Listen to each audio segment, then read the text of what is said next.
Musta?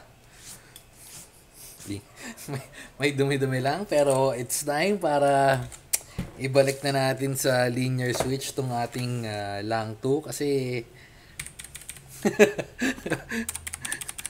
ay no, naka-clicky nga kasi ngayon pero okay lang naman yung clicky pero kasi pag hindi natin hindi natin magamit masyado dahil maingay kaya yun nga lumabas yung nagtestingan tayo ng multiple na ano, 'di ba? Yung maraming iba't ibang klaseng switch. Ito nga yung nabili natin nung nakaraan.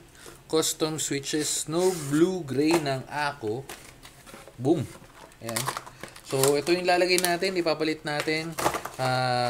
Ngayon naka-Gateron to. Wait lang, Gateron to alam ko pero confirm natin. Wait. Oops. Wait lang. I-segue na natin yung thumbnail. Yan. Yan. Yun. Oh, okay na yan. So, going back. Ang alam ko, Gateron to. Which is, ayun nga, Gateron. So, tanggalin muna natin tong mga switches. At magbabalik tayo sa... Ito yung matagal. Ito yung pangit na part. Mas madali mag-build pag yung bare bones. Kasi... Hindi mo na kailangan bumalik sa mga ganto-ganto. Unlike pag may bala kong palitan na ganto na switch. May nakita ako pero keycaps. Pero testing ko muna kung maganda tong itong switch. Anyway, okay naman to although yun nga lang medyo masakit sa tenga. Pero kung alam mo yun, maglalaro ka, hindi mo naman siya gagamitin like everyday. Siguro okay lang eh. Pero ewan ko, mas trip ko talaga yung linear. So yun, medyo nakalahati na natin to. Tuloy ko lang sa pagtatanggal. Tapos, wait. Yan. Sa mga naka-ako na blue, ano ba yung gamit yung keycaps? Ito rin. Nag-comment sa akin, mga pare-pares na yata tayo ng pare-pares na tayo ng keycaps. Wake up. Yung gamit na Pero anyway, so yan na nga. Natanggalin ko lang, tapusin ko na to tapos karga natin tong bagong switch. Okay, so fast forward na lang natin yan. Leave the world around us. They don't need to know. Come find me where the sun sets and say you'll never let me go. You're the one I want. Say you need me. Hide away our love. Don't let go. I know you feel the same. Say you need me. 'Cause you'll always be my broken love.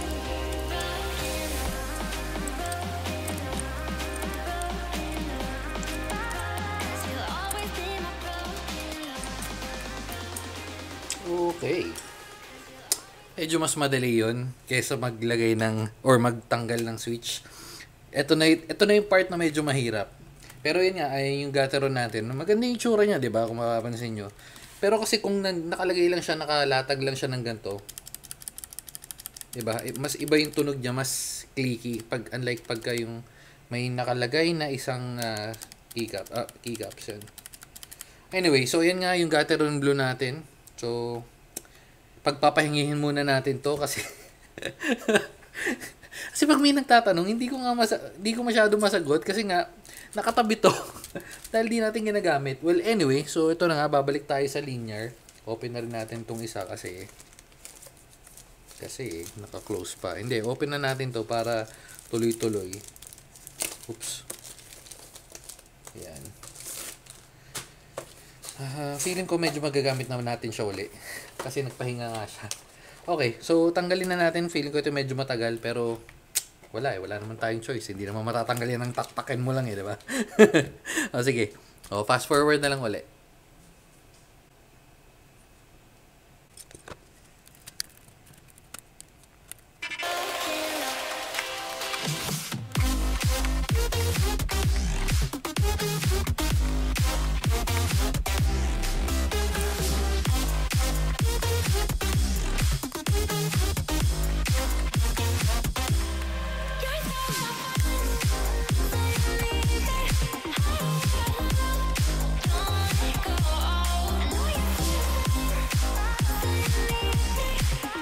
Yan. So, bugayan lang natin. Kasi feeling ko medyo madumi na. Ayun nga, mayroon onte, pero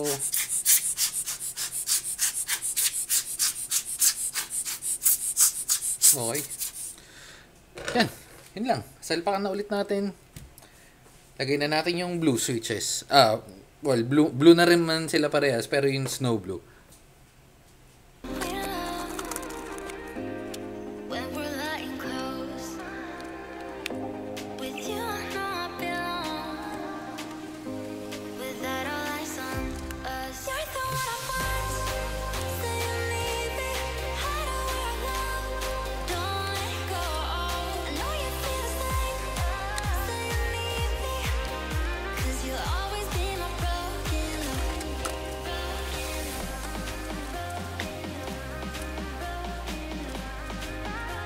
You'll always be my broken love.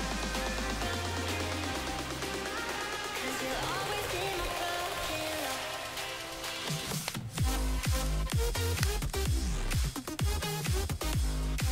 And last one. Alright. Sabi nga ni ko, alright yan. So, abi, no? Ganda ng itsura, oh. At saka, tumayar na pa siya. Medyo dark lang ng onti itong blue, yung casing ng Lang 2. Pero, bagay, no? Nagsisisi tuloy ako. Sabi ko na dapat bumili na ako ng keycaps. Wala akong makita magandang keycaps eh. So, kung meron kayong suggested na feeling nyo maganda sa blue na Lang 2, comment nyo, try natin yung mga yun. Listan nyo yan, kunin natin. Pero, well, anyway, so for now, balik na muna natin kasi hindi naman natin magagamit naman natin ng ganito. Pero, diba, mga itong ano. So, baliktan muna natin tong keycaps na to. So, check natin kung nag-iba yung feeling.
Okay.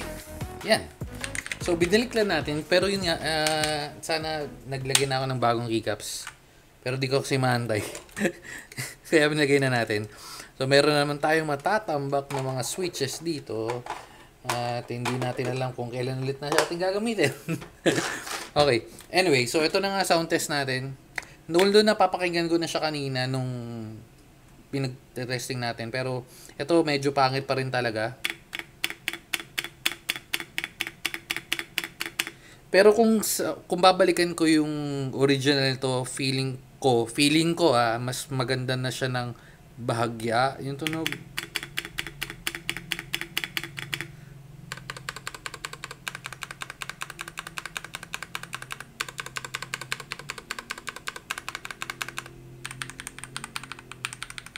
Itong mga to, ano na talaga no? Wait lang, may nagbumotor eh. Padaanin muna natin siya.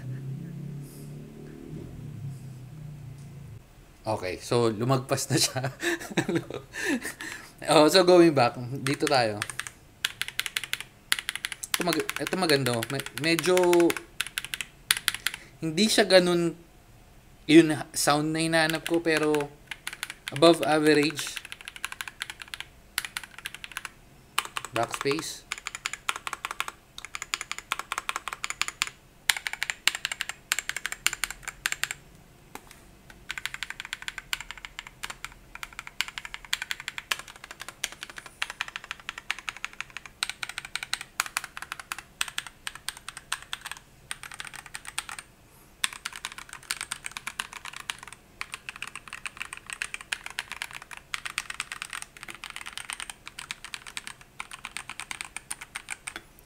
Okay, so yun. Kung sulit ba hindi masyado yung pagpalit? Kasi hindi pa rin yun hinahanap kong sound.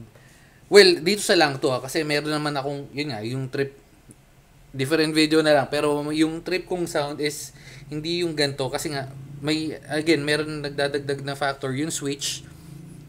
So, open na naman natin. Yung switch, tsaka to.